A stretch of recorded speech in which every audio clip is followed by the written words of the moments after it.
नमस्कार, मैं एडवोकेट अमित गर्ग। जैसा कि पता है कि 4 साल से संघर्ष लगातार चल रहा है जंतर मंतर की धरती पे। आज मैं भारतीय लोक सेवा दल की तरफ से राष्ट्रीय सचिव यहाँ आया हूँ पूरा समर्थन देने अपने साथियों को। लेकिन जैसा कि हम देख रहे हैं कि चुनाव का समय है और नेता आके हम लोगों पर रोटियां सेकने का काम कर रहे हैं, क्योंकि ये वही कांग्रेस है जिसने 4 साल तक हमें नजरअंदाज किया। 44 सांसद होते हुए भी न राहुल गांधी ने आज तक आवाज उठाई, न अरविंद केजरीवाल ने आज तक आवाज उठाई। जो आज मंच पर आए हैं शरद यादव या सीताराम येचुरी, आज तक उन्होंने भी आवाज नहीं उठाई। आज उनकी रोटी पूरे देश में कहीं नहीं गल रही, तो आज उनको मंच दिया गया है। और हमारे संघर्षशील साथी जो 4 साल से मुकदमे झेल रहे हैं, ट्रेनें रोक रहे हैं, भूख हड़ताल कर रहे हैं, लेकिन इस देश में उनकी सुनाई नहीं हो रही है। मैं यही कहना चाहूंगा आपके माध्यम से, खोज खबर के माध्यम से, गीता वर्मा जी जो कि बहुत अच्छी पत्रकार है उनके माध्यम से, कि अब इस देश में नए युवाओं की जरूरत है, नई पार्टियों की जरूरत है, क्योंकि ये दोनों कांग्रेस और भाजपा भ्रष्टाचारी पार्टी है। मैं सिर्फ आप लोगों से यही नारा दूंगा कि कांग्रेस और भाजपा मुर्दाबाद, कांग्रेस और भाजपा, भारतीय लोक सेवा दल, भारतीय लोक सेवा दल, महेंद्रपाल जी संघर्ष करो, महेंद्रपाल जी संघर्ष करो, महेंद्रपाल जी संघर्ष करो। तख्त बदल दो, ताज बदल दो, बेईमानों का राज, तख्त बदल दो, ताज बदल दो। जय हिंद, जय भारत। बुलावे पे दिल्ली में पहुंचे साथियों, सत श्री अकाल, नमस्कार, नमस्कार, वाहिगुरु जी का खालसा, वाहिगुरु जी की फतेह। स्टेज खेल पर हमारे फौजी भाई बैठे हैं, उनके कमांडर बैठे हैं, मैं सलूट करता हूं, और हमारी लीडरशिप बैठी है साथियों। और साथ ही भारतीय लोक सेवा दल से मेरे साथ पहुंचे रामदेव गौतम जी, रविशंकर गौतम जी, अमित जी, मैडम रेणु निगम जी और हमारे कार्यकर्ता साथियों। बहुत कम समय है, क्योंकि आज आपने बहुत अच्छा सहयोग किया इस स्टेज को चलाने के लिए। एक लास्ट में मैं आपसे एक बात कहना चाहती हूं, पैसा लेना है, पैसा लेना है, हिंदू सिख मुस्लिम जात पात से दूर हो जाओ, होने के लिए बोलो। इलेक्शन आ रहा है 2019 का, 4 साल से लड़ रहे हैं, जही भट्टी पे आ रहे हैं हम। 4 साल से जहां रोड जाम किया, पार्लियामेंट घेरी, थाने में गिरफ्तारी दी, ट्रेनें रोकी, क्या मिला? कुछ नहीं, अपने को पर्चे मिले। किसने किए? सत्ता में बैठे हुए लोगों ने। क्यों? क्योंकि हमें एकता नहीं है, हमें एकता की जरूरत है साथियों। हमें अपनी संख्या, अपनी ताकत 2019 की इलेक्शन में दिखानी है। प्यारो, आज तक धर्म के नाम पे, जात के नाम पे बहुत वोट डालिए, अब अपने आप को वोट डालना है। मैं माफी चाहूंगा संचालकों से, क्योंकि जो गैर पॉलिटिकल जो बात चल रही है स्टेज है, पर साथियों जो भी लड़ाई चल रही है, चाहे हमारे फौजी भाइयों की है, चाहे हमारी है, चाहे किसानों की है, मजदूरों की है, मुलाजमों की है, व्यापारियों की है, लड़ाई सबका हल कौन निकालती है? पार्लियामेंट। पार्लियामेंट में कौन जाते हैं? जो पैसे के जोर पे, जात बराबरी के जोर पे वोट दिलवा लेते हैं, और वो पार्लियामेंट के अंदर जाते हैं, वो मन मर्जी के फैसले करते हैं। जो लोग बैठे, जिन्होंने देश की सेवा की, कभी चाइना के साथ, कभी पाकिस्तान से लड़ाई लड़ी, अपना परिवार छोड़ के जान तली पे रखी, और आज जो तो दर दर की ठोकरें खा रहे हैं, और आज कौन कर रहे हैं? पॉलिटिकल लोग, उनके कुत्ते भी आज कर रहे हैं जहां हम दर दर की ठोकरें खा रहे हैं। क्योंकि देश आजाद कहने को हो गया, जहां से अंग्रेज तो हमने भगा दिए, पर काले अंग्रेज बैठा लिए। चाहे कांग्रेस हो, चाहे बीजेपी वाले हो, चाहे कोई भी हो, मैं 4 साल से कांग्रेस तक पहुंच गई, राहुल गांधी से मीटिंग की, मेरे साथ पृथ्वीराज यादव थे, केजरीवाल से भी बात की। कौन सी पार्टी है, किसका दरवाजा हमने नहीं खड़काया? साथियों, अब किसी के ओर देखने की जरूरत नहीं, अपने अंदर झांकिए, तुम्हारे में पावर है, खड़े हो जाइए, मैदान में उतरिए, अपना पैसा आप लेंगे, अपना हक किसी से मांगे नहीं मिलता, हक सीने पड़ते हैं लोकतंत्र के तरीके से।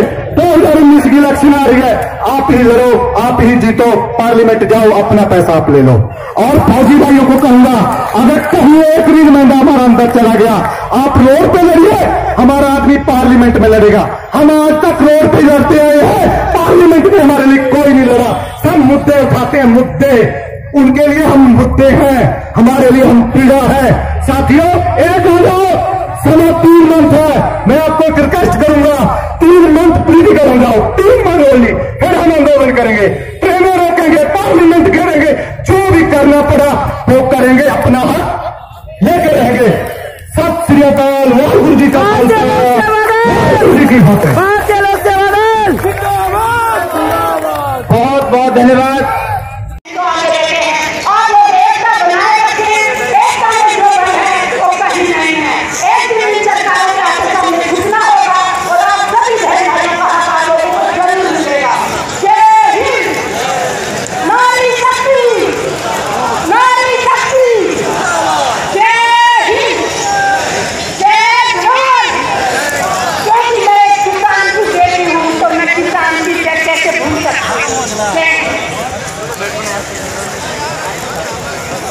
इस PACL से जो हमारा पैसा वापस, हिंदुस्तान के लगभग 5,85,000 करोड़ लोगों का पैसा इस PACL संस्था ने रखा हुआ है, और वो PACL संस्था जो हमारे निवेशकों का पैसा वापस नहीं कर रही, सुप्रीम कोर्ट के दबाव के बावजूद, सुप्रीम कोर्ट के फैसले के बावजूद 2 फरवरी 2015 को सुप्रीम कोर्ट ने फैसला किया था और एक कमेटी नियुक्त की थी लोढ़ा कमेटी के नाम से, जो कि एक्स सुप्रीम कोर्ट के जज हैं।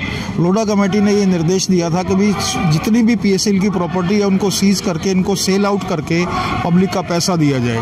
लेकिन हम सब आईसो के साथ अंतर्गत इस कार्य को करते हुए इस संघर्ष को लगातार आज 5वीं बार इस जंतर मंतर के ऊपर धरने के ऊपर बैठे हैं। ये 5वां धरना तो हमारा दिल्ली के अंदर है, लेकिन स्टेट के अंदर हम जगह जगह के ऊपर हर पॉलिटिकल MPs को, MLAs को ज्ञापन दे चुके हैं, लेकिन हमारी किसी प्रकार से सुनवाई नहीं हो रही है।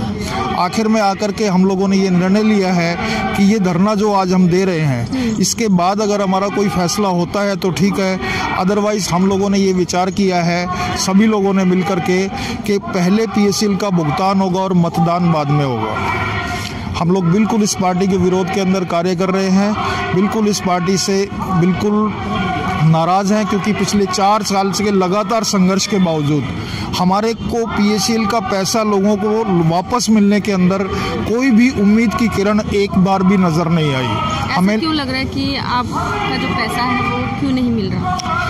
लोढ़ा कमेटी जो ज़मीनें ली हुई है, जो ज़मीनें कुछ प्रॉपर्टियां बिकी भी हैं, लेकिन उन प्रॉपर्टियों का बिका हुआ पैसा लोढ़ा कमेटी के पास आया भी है, लेकिन किसी भी सूरत के अंदर, चाहे छोटा निवेशक हो चाहे बड़ा निवेशक हो, किसी को भी आज तक सांत्वना के रूप में एक भी पैसा नहीं मिला है। और इसी के लिए हम लोगों के साथ बिल्कुल सामाजिक उत्पीड़न हो रहा है। लोग हमें, हमारे रिश्तेदार, हमारे ही दोस्त, हमारे ही आस पड़ोस के लोग हमारे को तरह तरह से उत्पीड़ित करते हैं, हमें जाते आते हुए भी टोकते हैं। हमारे परिवार की भी असुरक्षा है आज के दिन। सरकार से क्या अपील करेंगे? सरकार से क्या अपील करेंगे? सरकार से हमारी यही अपील है कि PACL निवेशक, जो PACL पीड़ित है, जो भी हमारे निवेशक हैं, 5,85,00,000 निवेशक, इन सब का पैसा जल्द से जल्द अगर हमें वापस मिले तो हम तब अपनी सामाजिक उस छवि को बरकरार रख सकें। ये हमारी सबसे बड़ी गुजारिश है सरकार। जिंदाबाद इनकलाब, जिंदाबाद हमारा हक, हमारा हक, हमारा हक, हमारा हक, इनकलाब जिंदाबाद, इनकलाब जिंदाबाद, इनकलाब जिंदाबाद, इनकलाब जिंदाबाद, इनकलाब जिंदाबाद। हमारे पैसे वापस करो, हमारे पैसे वापस करो। पहले पैसा, पहले पैसा फिर मतदान, पहले पैसा, पहले पैसा। इनकलाब जिंदाबाद, इनकलाब जिंदाबाद, इनकलाब जिंदाबाद, इनकलाब जिंदाबाद। जय यीशु। पैसा मिलना चाहिए। हमारी सरकार से ये डिमांड है कि हमारा पैसा मिलना चाहिए, क्योंकि हम इस कंडीशन पे आ चुके हैं कि बाहर निकलते हैं तो हमारा समाज में रहना दूभर हो चुका है। और पिछले 4 साल से हम दिन प्रतिदिन अपने धरने के साथ, जिसके पैसे कंपनियों में हमारे लगवा रखे हमें, वे हमारे साथ दुर्व्यवहार करते हैं, मारपीट पर भी उतरते हैं, और यहाँ तक हद हो चुकी है कि हमारी बाइक वगैरह भी छीनने की नौबत आ चुकी है। तो हम सरकार से अनुरोध करते हैं कि हमारे जल्द से जल्द पैसे का निपटान किया जाए, ताकि हम अपने जीवन को अच्छी तरह से चला सकें।